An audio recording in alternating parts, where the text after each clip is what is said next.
Welcome to Base Watches, your compass to affordable horological excellence. In this video, we explore the realm of accessible timepieces, unveiling one of the 5 best watches under $1,000 and that you can actually buy. Join us as we navigate through style, value, and craftsmanship, making these watches exceptional within budget. Whether you're a seasoned collector or a savvy enthusiast, this guide will help you find the perfect timepiece without breaking the bank. Let's embark on this journey of affordable watch discoveries together. Formex is one of the more exciting independent microbrands today, and the Formex Field Automatic 41mm is a welcome addition to the Formex lineup. With unique designs and a willingness to try new things, it stands out in an increasingly crowded space. At 41mm in Grade 2 titanium, the listed height is 10.6mm, but due to the downward-turned lugs and nearly flush screw-down caseback, the watch wears thinner. The Formex website lists it as 8.8mm perceived thickness, and I can't disagree. It is very lightweight. One of the most unique elements of the watch is the proprietary on-the-fly micro-adjust system on the lightweight carbon composite deployant that comes with the leather strap. But lightweight and comfortable doesn't mean it isn't ready to stand up to the rigors of day-to-day wear. The special hardening process applied to the titanium resists scratches, and the water resistance is 150. The watch feels extremely well put together, despite the lightness. You would think such a slim watch would lack dial depth, but 2 small visual tricks erase that notion. The first is a slight upward curve at the edge of the dial, although subtle, provides a hint of added depth.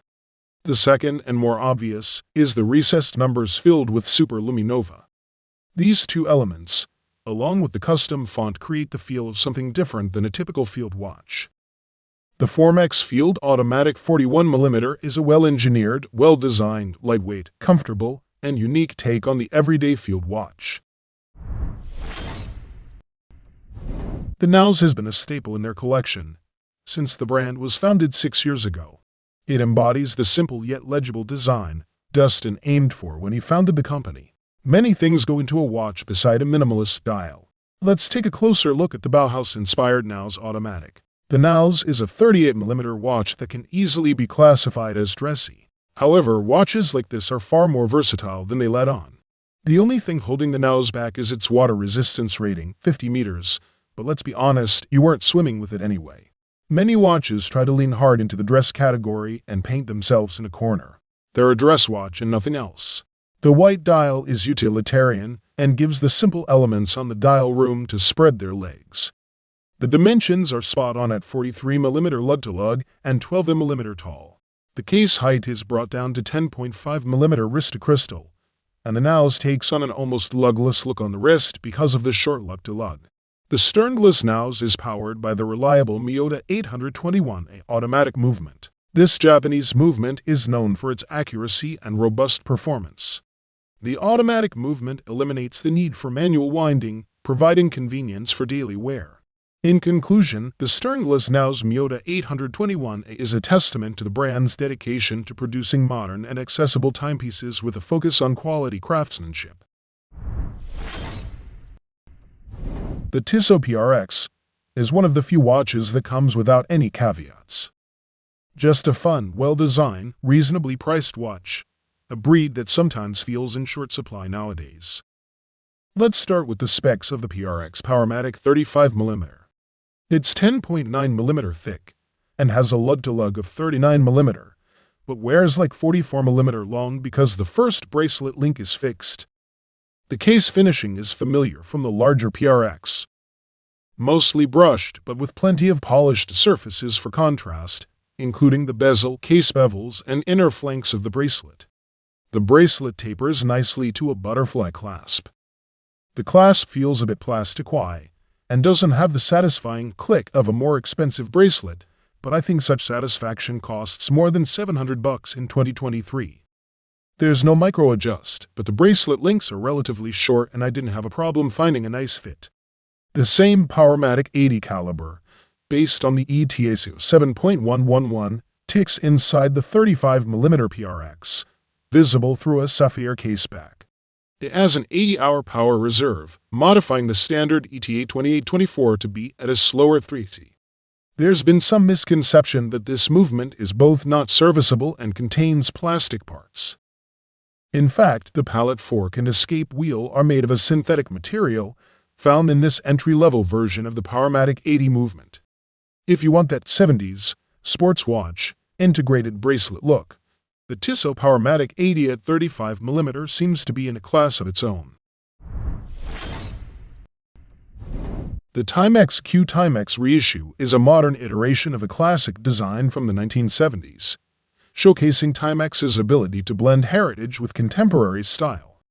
The case of the Q is neo-vintage goodness through and through.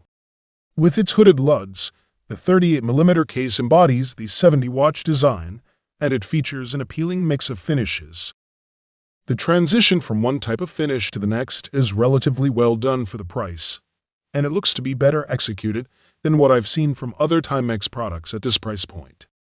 The watch has a slim profile, measuring 12.4mm to the top of the domed acrylic.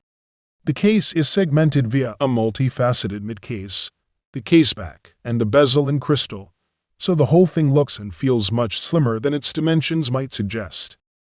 The bezel is non-ratcheting and rotates in both directions with a satisfying degree of resistance, and the classic Pepsi color scheme of the insert is easy to love. The teeth offer a nice tactile grip, and the top of the bezel sits on a blue platform that rotates along with the bezel. It's a nice little pop of color, and it also helps to visually break up the case profile.